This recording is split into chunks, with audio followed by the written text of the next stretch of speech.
তখন প্রায় 11:30। বাইরে মুষলধারা বৃষ্টি পড়ছে, আর মাঝে মাঝে প্রচুর বিদ্যুৎও চমকাচ্ছে। নিজের ঘরে জানলার পাশে দাঁড়িয়ে লাজু বারবার ফোনের স্ক্রিনের দিকে তাকাচ্ছে। মোবাইলের স্ক্রিনের দিকে তাকাতেই লাজু দেখতে পেল হঠাৎ একটা মেসেজ এলো, আর মেসেজে লেখা, আর মাত্র 10 মিনিট, সিদ্ধান্ত তোমার। আজ যদি তুমি না আসো তাহলে হয়তো তোমাকে নিয়ে আর কোনো দিনই যাওয়া হবে না। মেসেজটা ছিল অনুভবের। এই অনুভবের মেসেজটা পাওয়ার পর লাজুর হাতটা কাঁপতে লাগলো। লাজুর চোখ পড়ল বিছানার দিকে। বিছানার উপর একটা ছোট্ট ব্যাগ রাখা, তাতে কিছু কাপড়, টাকা পয়সা আর প্রয়োজনীয় কাগজপত্র অনেক আগে থেকেই লাজু গুছিয়ে রেখেছিল। লাজু জানে আজ যদি এই বাড়ি থেকে সে এক পা বেরোয় তাহলে জীবনটা একদম পরিবর্তন হয়ে যাবে। ঠিক তখনই বাইরে থেকে একটা আওয়াজ এলো, লাজু এখনো ঘুমোসনি? আওয়াজ শুনেই লাজু খুব তাড়াতাড়ি ফোনটা লুকিয়ে ফেলল আর উত্তরে দিল, হ্যাঁ একটু বাদে ঘুমোচ্ছি। বাইরের মানুষটা যে চলে গেল, লাজু চোখ বন্ধ করে অনুভবকে মনে করে বলতে লাগলো, আজকে আমি সমস্ত কিছু তোমার হাতে তুলে দিলাম অনুভব। ঘড়ির কাঁটায় যখন রাত 12:05, তখন ঘরের পিছনের দরজা দিয়ে লাজু বেরিয়ে চলে গেল। যেই দরজার বাইরে লাজুর পা পড়ল, দেখল ছাতা হাতে অনুভব দাঁড়িয়ে রয়েছে। আর অনুভব লাজুকে বলল, আমি কল্পনা করতে পারিনি লাজু তুমি আসবে, তুমি এসেছো, চলো। লাজু অনুভবের চোখের দিকে তাকিয়ে বলল, তুমিই তো বলেছিলে একবার চোখের দিকে যদি তাকাও তাহলে আর কোনো দিন আমাকে ছাড়বে না।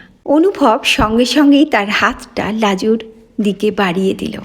লাজুও কিছু না চিন্তা করে অনুভবের হাতে হাত দিয়ে শক্ত করে ধরে দুজনে দিয়ে ছুট।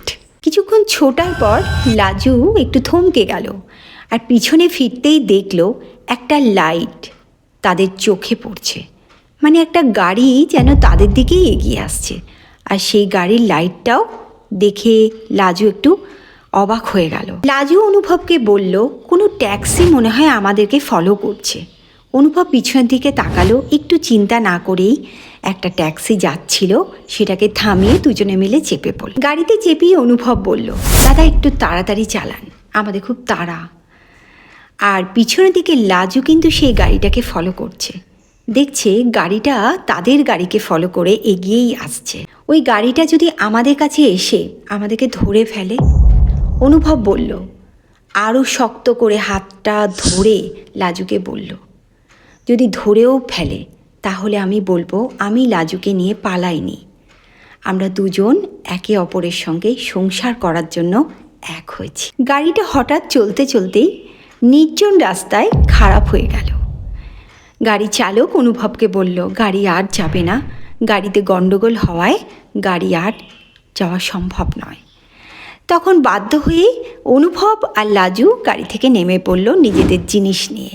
আর ঠিক তখন ওই গাড়িটা, যে গাড়িটা পিছনে আসছিল, সেটা তাদের কাছেই চলে আসলো। সামনেই তারা দেখতে পারল একটা ছোট্ট মন্দির, আর অনুভব লাজুকে হাত ধরে দুজনে মিলে ছুটতে ছুটতে চলে গেল সেই মন্দিরের ভিতরে। দুজনে ভিতরে প্রবেশ করেই দেখতে পেল মন্দিরে একজন বৃদ্ধ পুরোহিত অবস্থিত রয়েছে। অনুভব পুরোহিতের সামনে গিয়ে বলল, আমরা বিয়ে করতে চাই। পুরোহিত যথা আজ্ঞা। কিন্তু লাজু বলল, এখনই বিয়ে? অনুভব লাজুকে বলল, বিয়ে তো আজ না হলে কাল করতেই হবে। পালিয়ে যখন তোমাকে নিয়েই এসেছি, তাহলে আজ এই মুহূর্তেই তোমাকে বিয়ে করব। পুরোহিত মন্ত্র পড়া শুরু করে দিল।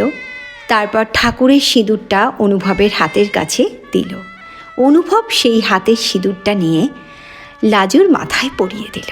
আর সিঁদুরদান পর্বটা শেষ করার পর ঠিক সময় অনুভব শুনতে পেল গাড়িটা এসে মন্দিরের সামনেই দাঁড়িয়েছে। সেই আশাতীত যাদের আমরা কল্পনা করতে পারি কারা এসেছে, বনলতা আর সুদেব। এই লাজু আর অনুভব দুজনেই দেখতে পেল সুদেব আসছে তেরে লাজুকে মারতে, আর বনলতা হাসছে মিচকি পুড়ে। সুদেব যেই লাজুকে মারতে যাবে, তখন অনুভব এক থাপ্পড় সুদেবের গালে।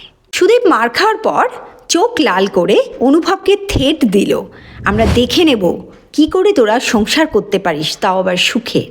লাজুর হাতটা শক্ত করে অনুভব ধরে একটাই কথা বলল, তোমাদের যা করার তোমরা করে নাও, এর আগেও করেছো, এখনও যদি পারো আরও করে নাও, তারপর দেখবে আমরা কি করতে পারি। বনলতা সুদেবের হাত ধরে বাইরে বেরিয়ে গেল, আর লাজু আর অনুভব শুনতে পেল গাড়িটা চলে যাওয়ার শব্দ। মন্দির থেকে বেরোনোর সময় হঠাৎই লাজুর চটিটা ছিঁড়ে যায়। অনুভব একটু থমকে হেসে ওঠে, আর লাজু ভাবছে কি করব, আমি কি করে হেঁটে যাব। অনুভব বলল, হাঁটবে কেন, আমি আছি তো। সঙ্গে সঙ্গে অনুভব লাজুকে কোলে নিয়ে নিল।